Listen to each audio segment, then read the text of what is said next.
दोस्तों, ट्रंप ने यहाँ पर बहुत बड़ी धमकी लगाई है ईरान को कि अगर ईरान अपने पीसफुल प्रोटेस्टर्स को मारना बंद नहीं करता तो अमेरिका खुद जो है इस सारे खेल में जो है वो मुदाखलत करेगा समहाउ। अब ये सब कुछ हो क्या रहा है? अब पीसफुल प्रोटेस्टर्स को क्यों मारा जा रहा है और आखिर ये प्रोटेस्ट ईरान में हो क्यों रहे हैं? इस सब को समझने के लिए हमें पूरे एक ऑर्डर में चलना होगा। आखिर ये सब कुछ स्टार्ट हुआ क्यों, कब हुआ और कितने प्रोटेस्टर जो हैं वो अभी तक मारे जा चुके हैं, इसके लिए हमें एक ऑर्डर में जो है वो चलना होगा। तो होता क्या है, संडे को जो है वो ये एक प्रोटेस्ट जो है वो पूरे मतलब जो है ना तेहरान से शुरू होता है और फिर पूरे ईरान जो है ना उसमें चलना शुरू हो जाता है इन्फ्लेशन के खिलाफ। अब इन्फ्लेशन के खिलाफ इसलिए प्रोटेस्ट होता है कि क्योंकि जो कॉस्ट ऑफ लिविंग है ईरान के अंदर वो बहुत हाई हो चुकी है। खाने तक के पैसे नहीं है लोगों के पास, भूख इतनी बढ़ चुकी है। तो इसके खिलाफ और ख़ास करके जो इस्लामिक रजीम है, सप्रेशन है, उसके खिलाफ भी जो है वो एक जो है एक प्रोटेस्ट जो है वो निकलता है। अब ये प्रोटेस्ट जो है पहले 2-3 दिन तो जो है वो ये बिल्कुल पीसफुल प्रोटेस्ट होता है।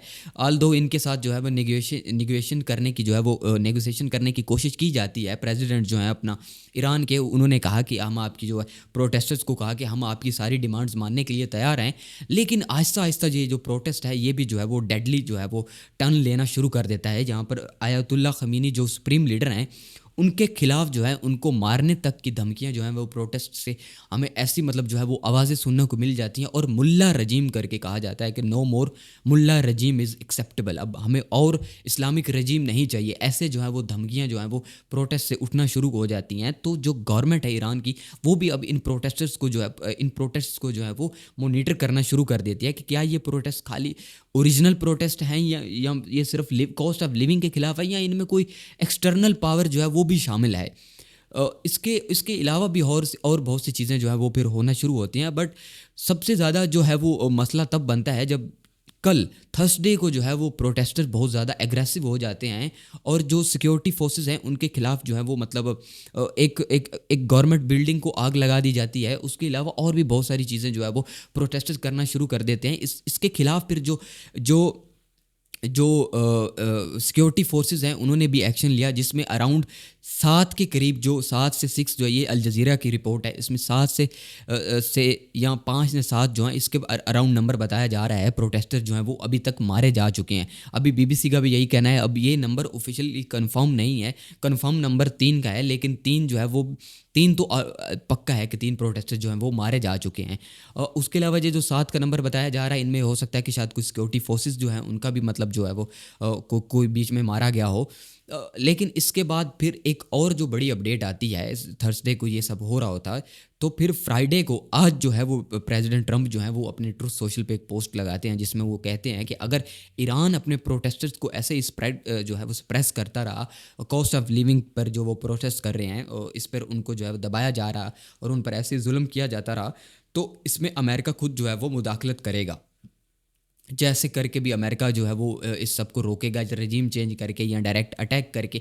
अमेरिका जो ऑलरेडी जो है वो बहाने ढूंढ रहा है, इसराइल जो ऑलरेडी बहाने ढूंढ रहा है अमेरिका की मदद से। ऑलरेडी जो इसराइल और नेतन्याहू की जो आपने वो मुलाकात देखी होगी जिसमें वो ऑलरेडी जो है वो ईरान पर अटैक करने की जो है वो कोशिश कर रहे हैं। इसका बहाना लगा कर वो कि जो है ईरान अपने मिज़ल्स जो है वो अपना हाइपरसोनिक मिज़ल्स बना रहा है। उनको ऑलरेडी एक बहाना चाहिए, उनको एक बहाना जो है अब तो उनको बहाना एक मिल गया है। तो ये मे भी ऐसा हो सकता है क्योंकि ये प्रोटेस्ट जो है वो अभी रुकने का नाम नहीं ले रहे, तो मे भी हमें आने वाले कुछ दिनों में ऐसा भी जो है वो देखने को मिल सकता है, एक रजीम चेंज ऑपरेशन हो सकता है ऐसा। लेकिन ये रजीम चेंज ऑपरेशन अगर आप मान लीजिए कि अमेरिका अगर कोई ऐसी प्लानिंग करता है कि डायरेक्ट अटैक की, तो इसमें काफ़ी जो है वो नुकसान हमें देखने को मिल सकता है क्योंकि ये रजीम चेंज ऑपरेशन जो है ये इतना आसान होने नहीं वाला।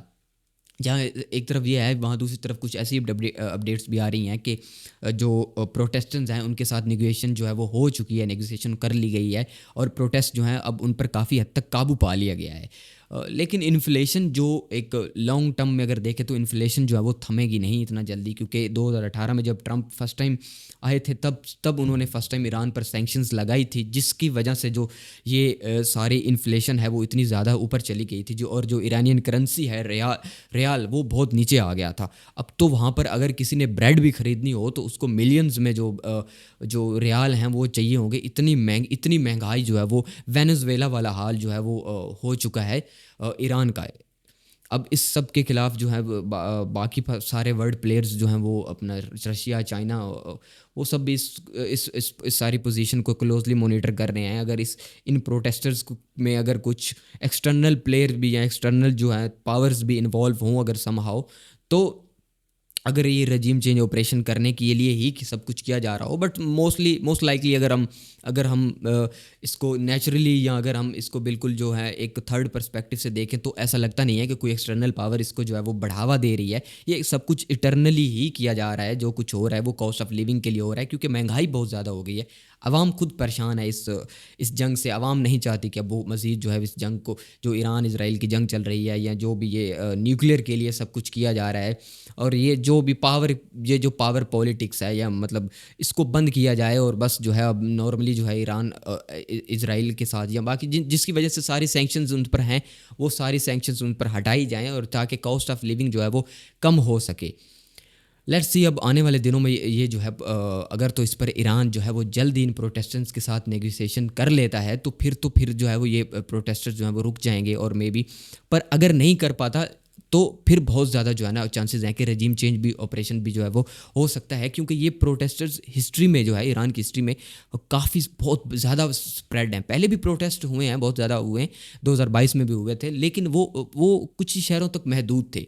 अब ये प्रोटेस्ट जो हैं ये पूरे नेशन वाइड आप कह सकते हैं हो रहे हैं। ये बहुत सारे शहरों में हो रहे हैं और ये काफ़ी डेडली हैं, क्योंकि इनमें अराउंड 7 के करीब अगर ऑफिशियल नंबर जो है वो आप मान लीजिए कि ऑफिशियल नंबर 7 ही है, तो फिर बहुत ज़्यादा है, जिनमें सिक्योरिटी फोर्सेस में भी ऑब्वियसली जब क्लैशेस होते हैं तो फिर दोनों तरफ से लोग मरते हैं, सिविलियंस भी और सिक्योरिटी फोर्सेस के भी लोग जो हैं वो फिर अगर मारे गए हों तो ये जो है वो खुद में ही बहुत ज़्यादा ख़तरनाक है। और हो सकता है कि फिर रजीम चेंज ऑपरेशन में अमेरिका या इसराइल, अगर आप मान लीजिए कि इंटरनल फोर्सेस इसमें शामिल हैं, तो फिर वो इसमें सक्सेसफुली जो हैं वो कामयाब हो जाएंगे। बट ओवरऑल अगर देखा जाए तो जो ईरानियन मीडिया तो ऐसा ही कह रहा है कि जहाँ पर अगर ये जो एंटी इस्लामिक रजीम जो प्रोटेस्ट हो रहे हैं, तो वहाँ पर इस्लामिक रजीम के हक में भी जो है वो ऑपरेशन अपना जो प्रोटेस्ट हैं वो भी जो हैं वो हो रहे हैं। वो अगर हम ट्विटर पे देखें तो उस पर काफ़ी सारी वीडियोस जो हैं वो निकल कर आ रही है, जहाँ ऑब्वियसली कुछ प्रोपेगेंडा भी होता है, इसमें सारी सच नहीं होती, बट मोस्टली जो है वो उनके हक में भी कुछ प्रोटेस्ट हो रहे हैं और उनके खिलाफ तो ऑलरेडी हो रहे हैं। लेकिन जब जो उनके हक जो चाहने वाले हैं वो इस सब को देखते हुए जो है वो उनके हक में भी प्रोटेस्ट कर रहे हैं। तो आज की वीडियो में इतना ही। अगर आपको ये वीडियो पसंद आई तो लाइक कीजिए, सब्सक्राइब कीजिए, और अगर आपको ऐसे जियो पॉलिटिक्स की वीडियोस जो हैं वो पसंद है, इंटरनेशनल अफेयर्स वगैरह की वीडियोस पसंद हैं, तो हमारे चैनल को सब्सक्राइब कीजिए। शुक्रिया।